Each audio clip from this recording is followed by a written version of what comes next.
warahmatullahi wabarakatuh. Saya Lutfi Febrilanita dari kelas 8A1 akan mereview ulang tentang mata kuliah hukum media, yaitu membahas tentang sejarah pers. Sejarah media massa. Media massa yang pertama kali lahir adalah media cetak. Hal ini sesuai dengan perkembangan teknologi, di mana teknologi percetakan lebih dulu lahir dibandingkan dengan teknologi komunikasi dan teknologi penyiaran. Dengan mesin percetakan, maka dapat diterbitkan buku, surat, dan selebaran. Yaitu yang pertama, Johann Gutenberg, yaitu tahun 1440, yaitu temuannya, dia menemukan alat mesin cetak, yaitu metal, digunakan untuk mencetak surat kabar dan selebaran.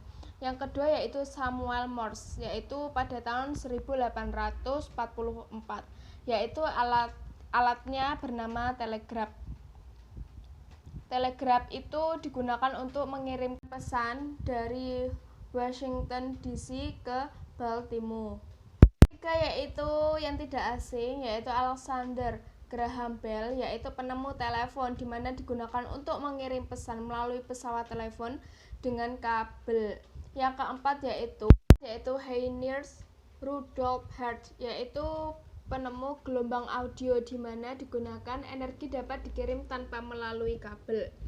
Yang kelima yaitu Guglielmo Marconi, yaitu penemu radio, namun belum diakui di Italia.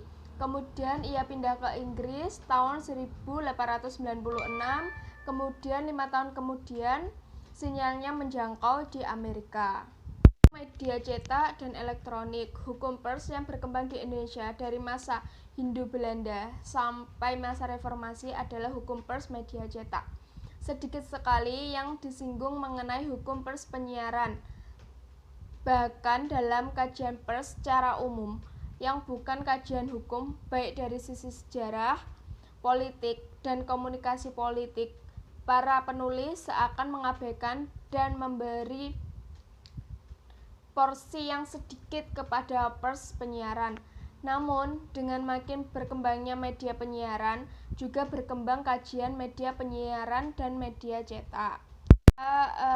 Penyebab mengapa terjadi ketimpangan atau ketinggalan dunia penyiaran dibanding dengan dunia jurnalis cetak. Yang pertama, pers cetak lahir lebih dahulu daripada pers penyiaran, karena lembaga pers cetak memang lebih dahulu lahir daripada lembaga penyiaran.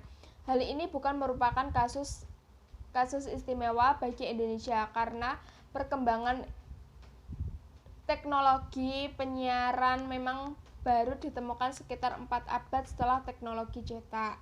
Yang kedua, sejak masa kemerdekaan, media penyiaran di Indonesia berpuluh-puluh tahun dikuasai oleh pemerintah, sehingga pers penyiaran juga merupakan pers pemerintah.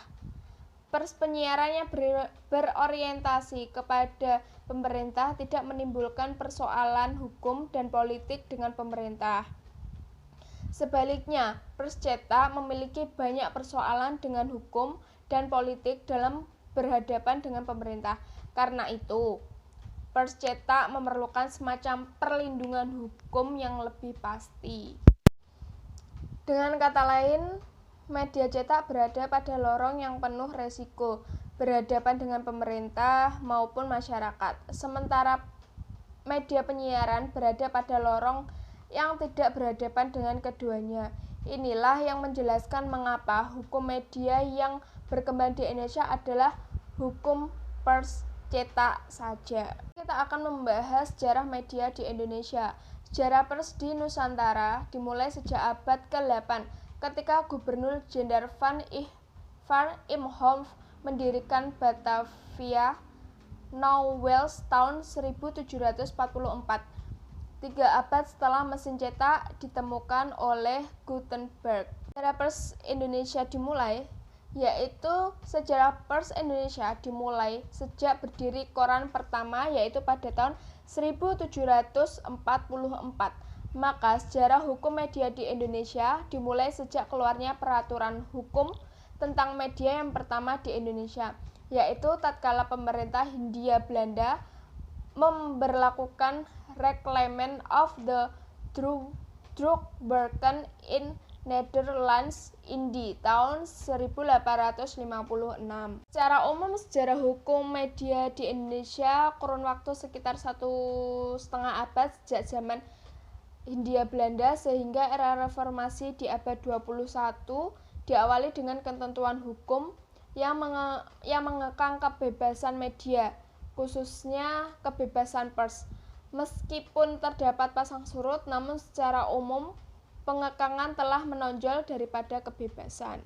Atau materi hukum media yang pernah dilakukan di Indonesia bisa dibedakan dalam beberapa materi sebagai berikut. Yang pertama, hukum yang memberi kewenangan penguasaan untuk melakukan sensor preventif. Sensor preventif itu adalah sensor yang dilakukan sebelum sebuah media diterbitkan. Yang kedua, hukum media yang memberi kewenangan kepada penguasa untuk menutup dan membredel sebuah media. Yang ketiga, yaitu hukum media yang memberi kewenangan kepada penguasa untuk mengeluarkan dan menerbitkan izin, dari sebaliknya juga mewajibkan media untuk mendapatkan izin sebelum menerbitkan medianya. Yang keempat, yaitu hukum media yang berisi jaminan kebebasan pers atau kebebasan media.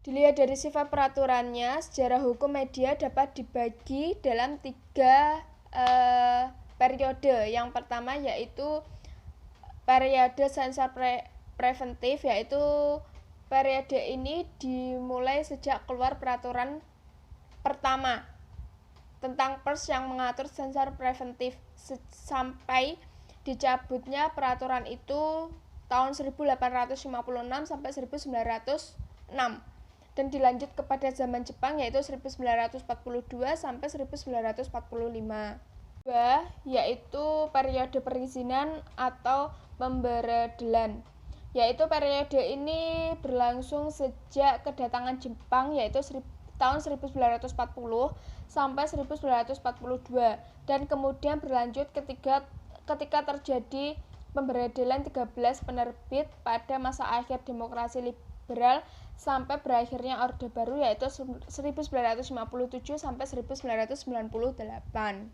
Ketiga, yaitu periode kebebasan pers. Periode ini dimulai sejak Republik Indonesia diproklamasikan sehingga menjelang berakhirnya demokrasi liberal yaitu tahun 1945 sampai 1957.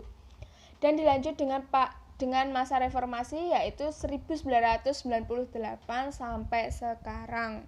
Periode tersebut tidak dalam satu pembatas waktu yang ketat karena pada masa yang disebut sebagai masa kebebasan pers terdapat upaya-upaya untuk mengekang pers. Pada masa sensor preventif juga terdapat pemberedelan. Bagian periode ini juga tidak dibatasi oleh periodisasi kekuasaan politik sebab pergantian penguasaan politik baik masa penjajahan Belanda atau Jepang maupun masa kemerdekaan atau Orde Baru atau lamaan dalam melihat media cetak dan media penyiaran. Perbedaan fundamental antara media cetak dan media penyiaran adalah dalam menggunakan alat untuk menyampaikan pesan kepada massa. Media cetak dalam menyampaikan pesan kepada massa atau khalayak dengan mencetak pesan-pesan di atas kertas, sedangkan media penyiaran menyampaikan pesan melalui teknologi komunikasi baik berupa suara atau audio maupun suara dan gambar audio dan visual.